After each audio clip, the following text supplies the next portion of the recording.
warahmatullahi wabarakatuh. Waalaikumsalam warahmatullahi wabarakatuh. Alhamdulillahilladzi qad wafaqa lil ilmi khaira khalqihi walittuqa. Wassalatu wassalamu ala abdalir rusul wa akramal anbiya sayyidina wa maulana Muhammadin atqal atqiya wa ala alihi wa sahbihi sadatin nujabai wal fudula. Amma ba'du faqad qala Allah ta'ala fi muhkami tanzilih wallahu a'lamu bimuradih. A'udzu billahi minasyaitonir rajim. Yarfa'illahu alladhina amanu minkum walladhina utul ilma alaihi wasallama man salaka tariqan yaltamisu bihi ilman sahhalallahu lahu bihi tariqan ilal jannah. Sadaqallahu wa sadaqa rasuluhu al-mukarramun. Segenap para satida, para sepuh dan segenap jamaah Majlis Ta'lim Al-Asiratus Shadiqiyah, wabil khusus laku sahibul majlis guru bersama Al-Mukarram Ustaz Dr. Adis Manhal, tentu bersama ibu dan keluarga, dan kami hormati Ustaz Agus dan para asatid yang lain, ibu-ibu hadirat jamaah, hadirin dan semua yang berbahagia. Pertama-tama mari kita panjatkan puji dan syukur kepada Allah Subhanahu wa taala atas perkenan ridhonya malam hari ini. Allah masih berikan kita ketetapan untuk beristiqomah melaksanakan perintah-perintahnya, dan kita berusaha terus meninggalkan segala larangan-larangannya. Salawat dan salam moga senantiasa tercurah kepada beliau yang menjadi teladan dan panutan kita, Nabi besar Muhammad sallallahu alaihi wasallam, yang ajaran dan teladannya tentu sampai hari ini masih terus kita ikuti, kita mutaba'ah kepada ajaran baginda Rasulullah sallallahu alaihi wasallam. Hadirin dan hadirat yang berbahagia, mari malam hari ini kita buka kembali kajian kita dalam kitab Zadul Ma'ad, artinya bekal pulang ya. Pulang ketika nanti kita meninggal dunia, ada pembekalan-pembekalan yang positif. Ini menjadi inspiratif untuk kita di dunia supaya kita ada kendali, ada kekang, dan ada rem untuk berbuat sesuatu yang dimana Allah Subhanahu wa ta'ala tidak ridho dengan perilaku kita. Malam hari ini kita masih ada di halaman 88 ya, bagian bawah. Ini diambil dari hadis Rasulullah. Mari kita simak dulu, kita takrir bacaan yang ada di dalam Zadul Ma'ad ini. Bismillahirrahmanirrahim. Wa qala an-nabiyyu sallallahu alaihi wasallam, ad-dunya daru man la daro lahu, wa malu man la mala lahu, wa la yajma'u man la aqla lahu, wa yastaghilu bisahawatiha man la fahma lahu, wa alaiha yahzanu man la ilma lahu, wa laha yahsulu man lubba lahu, wa ilaiha yas'a man la yakina lahu. Wa an Jabir ibn Abdillahil Ansari radhiyallahu anhu anin Nabi sallallahu alaihi wasallam annahu qala ma zala Jibrilu yusini bil jarri hatta dhanantu annahu yaj'aluhu warisan, wa ma zala yusini bin nisa'i hatta dhanantu annahu sayuharramu talaquhunna, wa ma zala yusini bil mamlukina hatta dhanantu annahu yaj'alu lahum waqtan ya'tikuna fihi wa mazala yusini bisiwaki hatta dhanantu annahu faridatun wa mazala yusini bisolati bil jamaati hatta dhanantu annahu la yaqbalullahu salatan illa bil jamaah wa mazala yusini bi qiyamil lail hatta dhanantu annahu la nauma bil lail wa mazala yusini bi dzikrillahi hatta dhanantu annahu la yanfa'u qaulun illa bihi. Dua hadis mari ya jadi bahan bahasan kita malam hari ini. Wa qala nabi artinya telah bersabda nabi ya. Wa qala lan sampun ngandika sapa nabi. Nabi kalau bahasa gitu ya, untuk memahami fiil dan fa'ilnya. Jadi nabi telah bersabda sallallahu alaihi wasallam. Nabi Muhammad SAW bersabda, bunyi sabdanya, materi sabdanya adalah ad-dunya daru man la daro lahu. Kata beliau, dunia itu adalah rumah bagi orang yang tidak punya rumah. Wa malu man la mala lahu, dan harta bagi orang yang tidak punya harta. Walaha yajma'u man la akla lahu, ya. Dan apa? Karena dunia itu mengumpulkan harta orang yang tidak punya akal. Wa yastagilu bisahawatiha man la fahma lahu, ya. Dan sibuk terhadap dunia orang yang tidak punya kepahaman. Kalau kata orang sekarang gagal paham gitu ya. Wa 'alaiha yahzanu man la ilma lahu, dan atas dunia bersedih orang yang tidak punya pengetahuan. Wa ilaiha yas'a man la yakina lahu, dan karena dunia menjadi hasud orang yang tidak punya pikiran. Wa ilaiha yas'a man la yakina, tadi walaha yahsudu ya hasud man la lubba lahu. Bagian akhir wa ilaiha yas'a man la yakina lahu, dan mencari dunia orang yang tidak punya keyakinan. Dalam hadis ini Rasul mengatakan ad-dunya, dunia itu daru man la daro lahu. Dunia itu adalah rumahnya orang yang kagak punya rumah, ya. Ya. Jadi tempat mereka usaha ikhtiar, ya. Ya, itu keduniaan, ya. Wa malu man la mala lahu, dan dunia itu adalah sama dengan harta bagi orang yang tidak punya harta, ya. Ini satir nasihatnya, ya. Walaha yajma'u man la aqla lahu, dan dunia ini, ya, dan karena dunia orang mengumpulkan harta, ya, yang tidak punya akal. Artinya kalau dia akalnya dia pakai, dia benar-benar ngapain ngumpul-ngumpulin, ntar juga nggak bakal kita bawa pulang, kan gitu segitu. Karena kita tinggal pasti bakal menjadi punya ahli waris, ya. Yang kita bawa mah pakaian yang paling paten, ya. Di sini pakaian kita bagus, nanti kalau mati pakaian kita kain kapan, ya.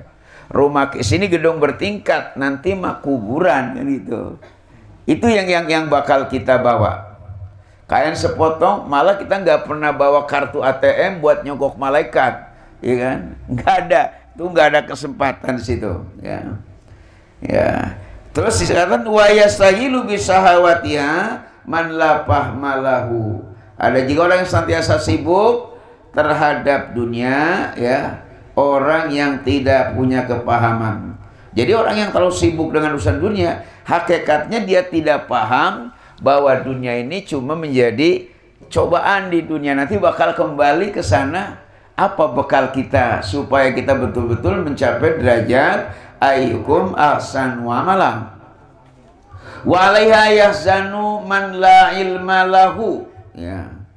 Dan di atas dunia bersedih orang yang tidak punya pengetahuan.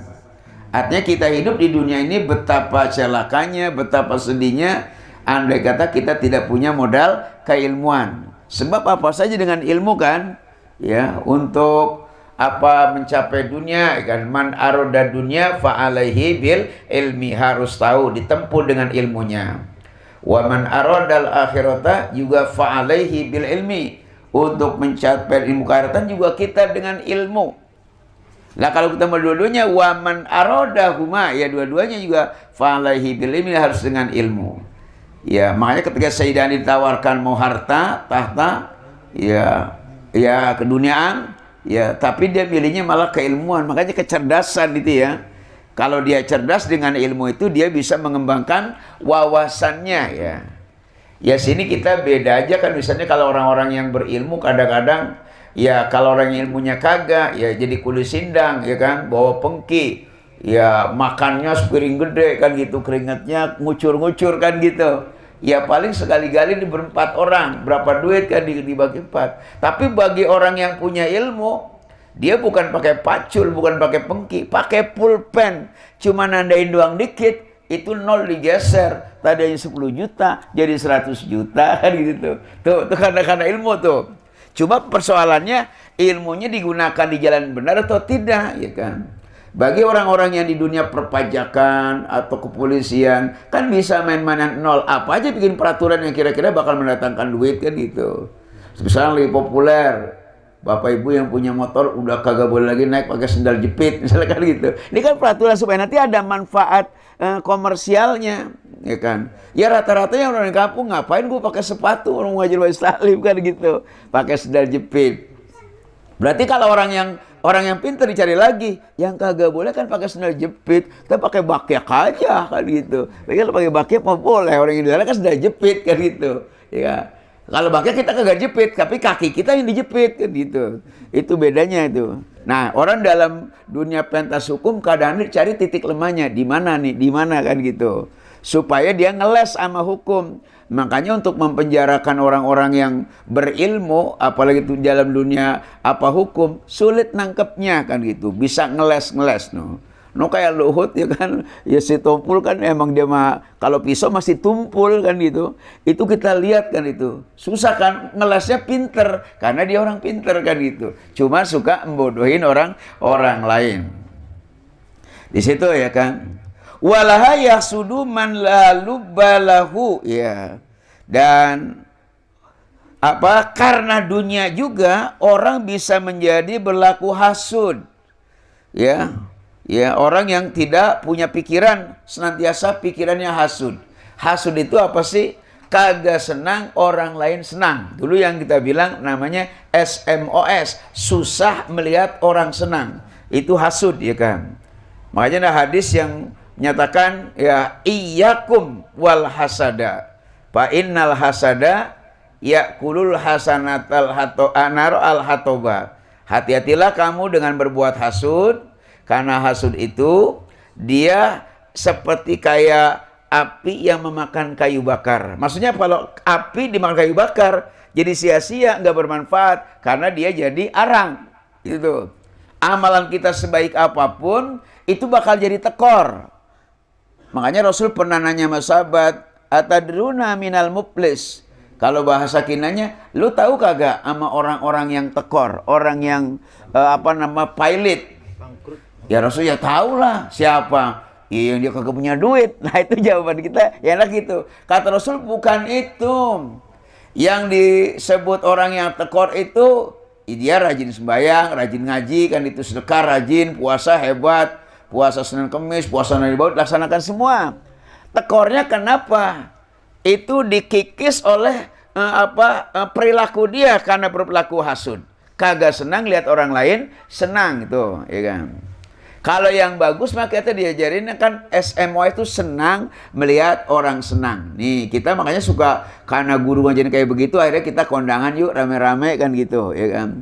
Ya kan? Apa? Kita mau idkhalus surur, menggembirakan orang lain. Itu nilainya ibadah. Bikin orang senang, ya kan? Jadi orang diberikan harapan-harapan. Orang ngundang dalam perhelatan pernikahan, ngundangnya makan kagak wajib sunnah, tapi datanginya kan wajib gitu ya. Ya, idza du'iya ahadukum ila ta'amin falyujib. Apabila kamu dalam perhelatan diundang makan, kenduri pernikahan, wajib datangnya. Masalah makan mah insya'a ta'ama. Kalau makan, makan. Kalau mau bisa makan, udah ayam pitik taruh di kardus, ada plastik, kita tinggal bungkus. Kan gitu doang kan itu. Jadi berkat namanya teng-tengan kan. Tuh begitu ya kan gitu. Tuh. Mendatanginya adalah wajib kan. Undangnya sunnah ya kan. Makanya yang undang bahasanya cakep tuh kan gitu.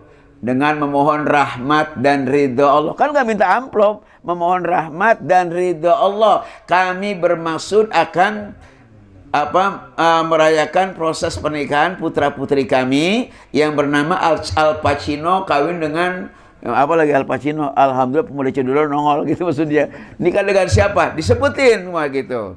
Iya, besar harap kami untuk bisa hadir kan. Iya. Tapi kalau udah gaya modern kan berubah lagi dah.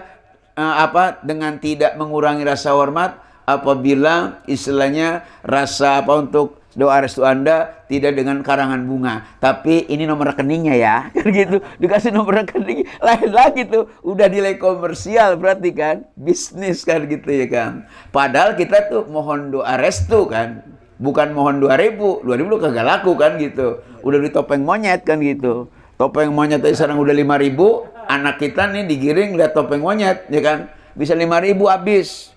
Kencing aja 5.000 kencing ya kan.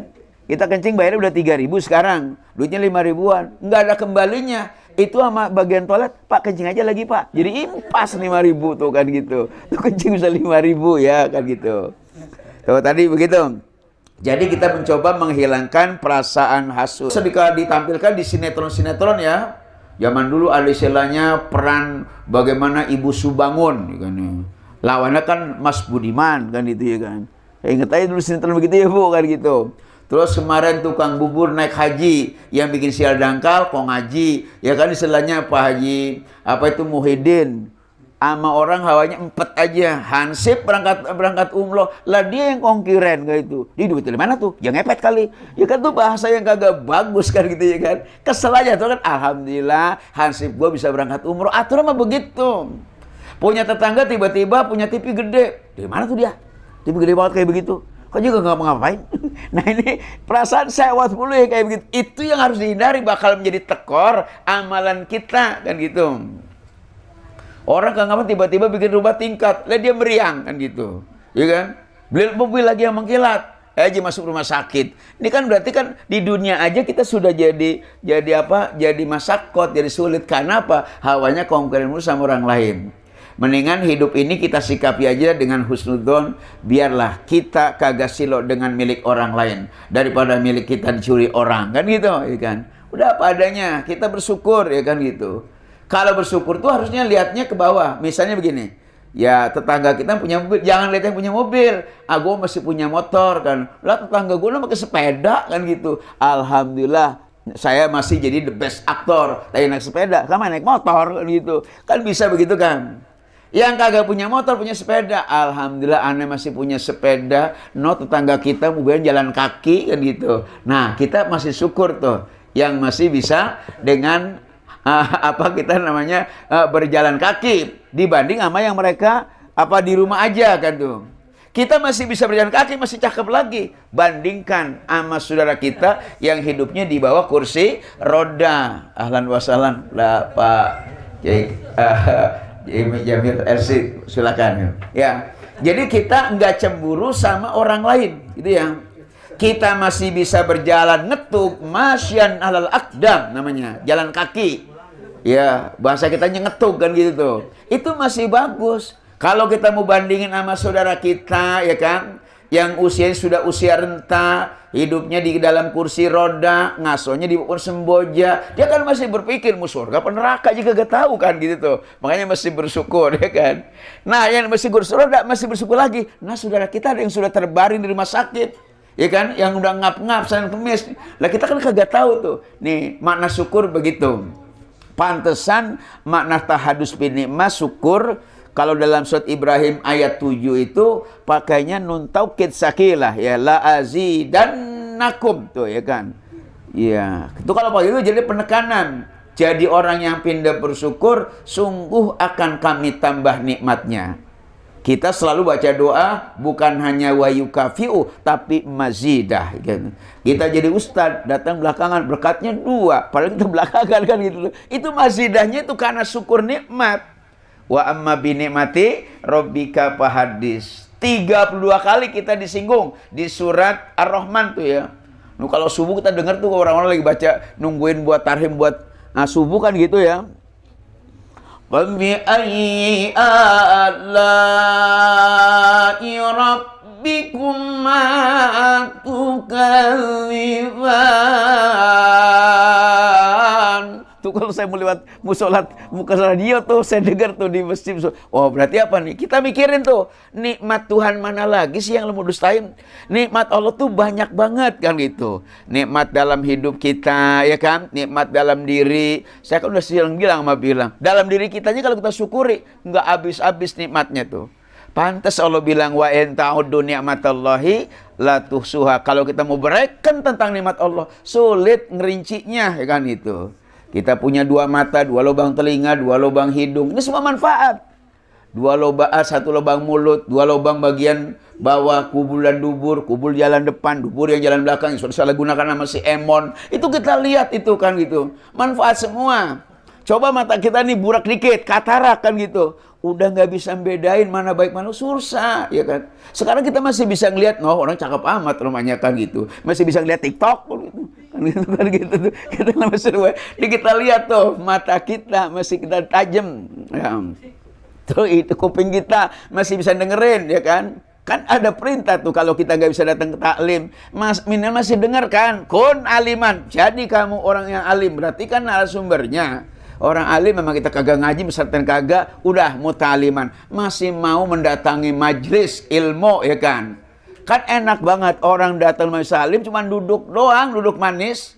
Andai kata kita duduknya nyender gitu. Lagi sender, tiba-tiba nggak ada umur. Matinya husnul khotimah. Belum lagi nyari ilmunya. Katanya itu lebih bagus daripada sholat sunnah 1000 rakaat. Kalau kita mengujain sholat sunnah 1000 rakaat, mulut meniran, kaki gempor, kagak rapi-rapi. Tapi kita di majelis salim cuma kagak sejam. Tuh coba, tuh. Makanya jadi kalau kita mati pengennya menjadi husnul khotimah. Menjadi sahalallahu lahu bihi thoriqon ilal jannah. Tuh karena keilmuan.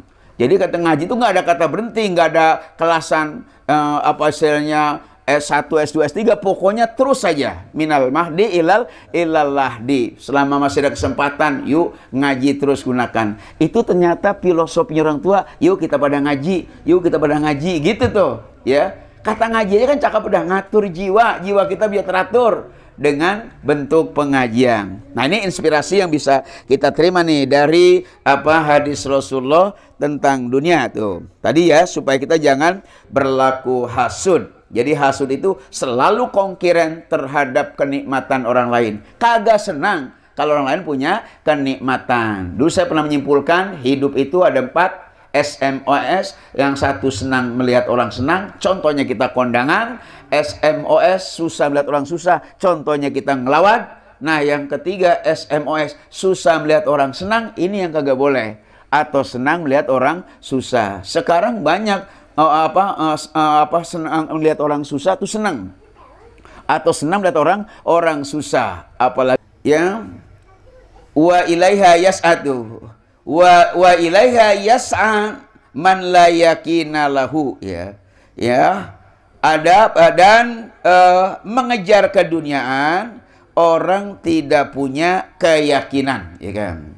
Dunia terus dia kejar tapi modal dasar keyakinan nggak ada. Nilai ketauhidannya lemah kan gitu. Ya contoh aja dalam orang pengobatan diri yang dilihat kan pikirannya dunianya. Yang penting bisa bagaimana bisa hidup. Untuk bertahan hidup dari yang namanya COVID-19, dari corona, untuk supaya orang jadi imun, itu kan berbagai cara dilakukan. Tapi bagaimana supaya orang menjadi beriman, bukan berimun, susah. Cuek aja, malah biar lu jauh dari masjid. Ini kan sekarang tuh fenomena. Karena judul sinetronnya dunia terbalik, ya kan. Dunia terbalik terus kita udah dibalik pikirannya. Dulu saya diajarin sama kongkong saya, itu contoh puasa. Di sana ada hadis Nabi katanya, man fariha biduhul Ramadan haramallahu jasadahu ala niron. Siapa orangnya yang tersenau gembira Ramadan datang, jasadnya kagak bakal disentuh oleh neraka. Itu baru girang doang. Sehingga ada ajaran seharusnya orang yang kagak puasa itu bisa menghormati yang puasa. Jangan baru jam 6 pakai celana kolor doang, di kupingnya nyelip rokok Samsu. Ditanya, lu kagak puasa? Ah, puasa mah gampang kalau gitu kan. Ntar begitu lebaran, hidup kan beli sejadah. Ditanya mau kemana? Mau sholat Idul Fitri. Lah puasa kagak sholat Idul Fitri. Tapi ini kita lihat tuh, fenomena ini muncul ya. Ada gitu tuh. Nih kita lihat kayak begitu ya kan. Nah ini dunia terbalik. Nah kata pendapat orang-orang sekarang, para petinggi negeri, bilangnya apa? Orang yang puasa harus menghargai yang tidak puasa. Itu sekarang. Berarti dunia terbalik. Ya kan? Itu pemikiran sekarang begitu. Sekarang yang lagi ramai lagi namanya apa? LGBT. Kan bikin saya jadi lagi bete kan gitu kan. LGBT, L itu lesbian, B-nya bisa kan ya. G-nya tuh gay kan gitu. Ya, laki demen sama laki, kemudian B-nya apa? T-nya itu transgender. Jadi sekarang ada fenomena komunitas laki demen sama laki, perempuan kawin sama perempuan. Main di mana di Jawa Timur, Surabaya, orang kawin udah 6 bulan, baru ketahuan lakinya perempuan. Kita pikir mereka masih kalah sama ayam, padahal kita manusia namanya hayawan, tapi natik. Punya akal, gunakan tuh. Kan disinggung berkali-kali afala taqilun. Kalau bahasa orang sayanya, emang lu kagak mikir kan gitu. Ya kan? Pikirin tuh, ayam aja masih begitu hebat, nggak pernah ayam jago kawin sama ayam jago kan gitu. Pasti carinya ayam betina, itu ayam kan gitu. Dan ayam keluar itu masih santun, menghargai orang lain. Dia agak obral tuh istilahnya auratnya kan gitu. Sampai mati ayam tuh nggak buka aurat, kecuali sudah masukin ke air panas baru dibubutin kan gitu. Itu ayam kan itu. Iya kan? Keluar pakai celana pangsit itu ayam. Lah kayak kita kadang-kadang pakai sepak doang jalan kan gitu. Nah ini kita pagi-pagi tuh. Nih ya. Jadi di sini kita pengen punya keyakinan dasar akidah yang kuat. Makanya orang dulu kita diajarkan meskipun ngajarin pohon bambu pakai lekar gitu, diajarin tuh sifat 20 ya kan. Kenal sifat-sifat Allah ya kan. Supaya kita mengenal Allah, kita kenal dari sifat-sifatnya. Ada sifat wajib, sifat mustahil, sifat jaiz tuh. Sampai anak-anak kita pada apal tuh nyanyi kan. Allah wujud, kidam, bako, gitu kan. Mukhalafatu lil hawadisi, qiyamuhu binafsihi, wahdaniyat, kudrat, irodat, ilmu, hayat. Tuh sampai ibu-ibu dulu tuh sambil ngomong si Neng tuh pakai tuh Allah wujud kidam bako. Makanya dulu anak tuh emannya kuat-kuat. Coba anak sekarang baru anak bayinya masih merah, lagu mabok lagi. Anak kita dulu pasarnya jadi Katolik, nyekek botol, matanya mendelik. Tuh kita pantas begitu tuh, ya kan? Bayi masih merah, lagunya lagu dangdut kan gitu. Kan kagak. Dulu mah lagu begitu tuh. Ya, dulu mah sholawatan diucapkan, lagu ngenal namanya tauhid, mengenal. Selain baru lahir, dia diadzankan, dikomatkan. Kemudian nanti begitu dia jadi orok, diisi tuh roh-roh agama. Mengenalkan tauhid, sifat Allah Subhanahu wa Ta'ala. Jadi nanti kagak kaget. Begitu besar, dia kagak kaget. Karena sudah punya dasar-dasar ketauhidan yang sangat kuat tuh. Tuh namanya sifat 20. Ngajinya masih pakai Arab Melayu. Betawi tuh pakai sahdan sama bermula ya kan. Bermula rukun iman itu ada ada 5, dulu 6, sekarang 5 karena percaya kepada pada takdir hilang. Arkanul Islami dulu namanya khamsatun 5, sekarang Arkanul Islami arbatun 4. Kenapa? Haji diragukan kan. Macam-macam kan begitu tuh. Ini sekarang dirubah. Tuh ya dalam ini ya. Jadi satu aja dah ya kan. Jadi ini yang bisa kita tangkap pembelajaran nih dari sini kan makanya nama kitabnya kan Zadul Ma'ad. Sebenarnya tarhis ya, ringkasan dari kitab Nasoihul Ibad ya kan. Jadi diambil poin-poinnya, ini inspirasi nasihatin kita. Minimal nih kita bisa buat anu juga ya, buat tambahan keilmuan. Ya satu saat kan namanya kita lama-lama jadi tua, mungkin ada kelompok arisan keluarga, kelompok jamaah haji. Minimal ada 1-2 hadis yang bisa kita petikkan, ada manfaatnya dari kitab Zadul Ma'ad ini. Jadi kita kaji tapi buat ngingetin kita. Saya juga ngomong di hadapan Bapak Ibu. bukan hanya buat Bapak Ibu, buat saya juga. Jadi saya diingetin dengan kalimat ini ya. Jadi kita tidak lupa tidak salah arah. Ini yang kita masukkan. Jadi 7 nasihat yang kita terima dari Rasulullah SAW. Jadi kalau kita cinta, kesimpulannya kecinta dunia ya jangan kebangetan, ya kan? Dunia memang kita perlu, tapi tidak menjadi satu-satunya. Bagaimana amalan keduniaan, tapi kita mencapai derajat keakhiratan. Sebab apa yang kita punya sekarang, itu akan dimintai pertanggungjawabannya, ya kan? Duniamu dari mana kau peroleh dan kemana bakal engkau belanjakan. Itu selalu akan ada tuh pertanyaan kayak gitu, ya kan? Ya, akan kemana? Ilmu yang kamu dapatkan, untuk siapa kau ajarkan, itu semuanya ada pertanggungjawabannya. Kita menjadi pemimpin, diminta pertanggungjawabannya. Makanya nanti kan di dalam bacaan yang telah kita lewat, ada 7 macam orang tuh yang nanti pada hari kiamat bakal mendapatkan naungan, dapat payung. Di mana sana la dhilla illa dhilluh, enggak ada naungan ya kecuali naungan dari Allah Subhanahu wa taala. Itu peringkat pertamanya imamun adilun. Ya, segitu pentingnya itu Rasulullah, imamun adilun, pemimpin yang adil. Kenapa? Karena selaku manusia kita berbuat adil itu susah. Karena keadilan memang milik Allah Subhanahu wa taala. Padahal kalau kita berbuat adil, i'dilu aqrabul litaqwa, mendekatkan takan. Meskipun hakim kata bijaksana, tapi prakteknya hakim itu hurufnya cuma 5 doang. HAKIM, hubungi aku kalau ingin menang. Kenapa terjadi begitu? Dari dulunya, ya kan? Dulu waktu kasus, saya sering bilang kan kasus Siti Juleha dengan Nabi Yusuf alaihissalam. Kan yang salah jelas-jelas Siti Juleha. Ketika ditanya, kita lihat aja nanti siapa-siapa yang bajunya belakangnya robek, berarti dia yang benar. Ternyata survei membuktikan yang bajunya robek belakangnya berarti Yusuf. Berarti bahwa Yusuf itu dijambak, dibubut sama Siti Juleha saking nafsunya. Dibawa ke sidang pengadilan. Pertama sih bahasanya bagus, udah kita pakai asas praduga tak bersalah kan gitu. Tapi setelah diputuskan oleh hakim, kata hakim yang baju belakangnya robek itu berarti yang benar. Yusuf yang robek. Tapi hukum mempertimbangkan ini kalau misalnya yang di penjara itu Siti Juleha, berapa nih istri raja, istri bos kan gitu. Heboh nanti masyarakat Mesir.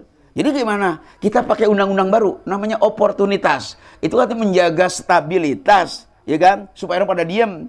Akhirnya Yusuf aja jeblosin darah kan aman gitu. Yang Siti Juleha selamat begitu tuh kan gitu.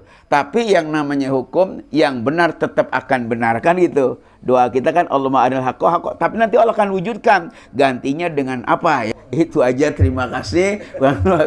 Semoga manfaat. Ketemu lagi pertemuan akan datang, kita dalam keadaan sehat walafiat, ya kan? Dan mudah-mudahan nanti sehat, semua punya rencana tujuan, Allah kabul sehingga kita bisa nanti rihlah ya, bisa keluar is'al bimoreh dengan pengalaman di jalan, kemudian kita nanti bisa wisata religi ya kan, wisata rohani yang untuk bisa kembali menggairahkan semangat kita untuk dalam kajian ilmiah semacam ini. Itu yang saya sampaikan. Nanti kita lanjut pada hadis berikutnya dari Jabir bin Abdullah Al-Ansari. Ini pada episode yang akan datang. Jangan kagak datang kalau pengen tahu isinya. Terima kasih.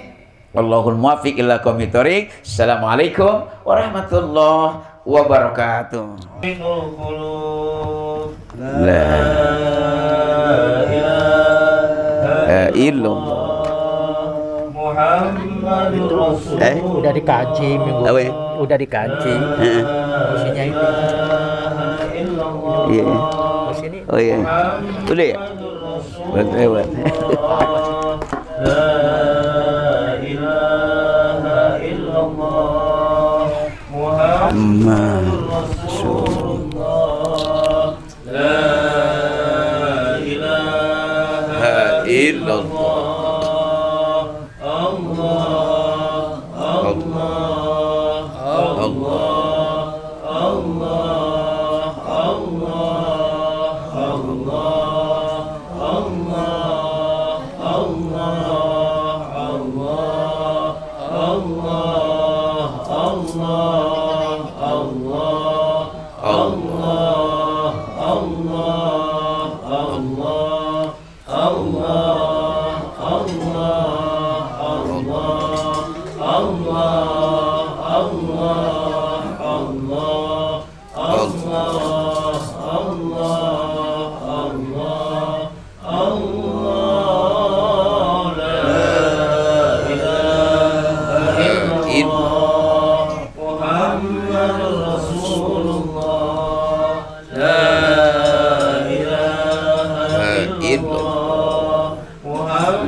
Muhammad Rasulullah.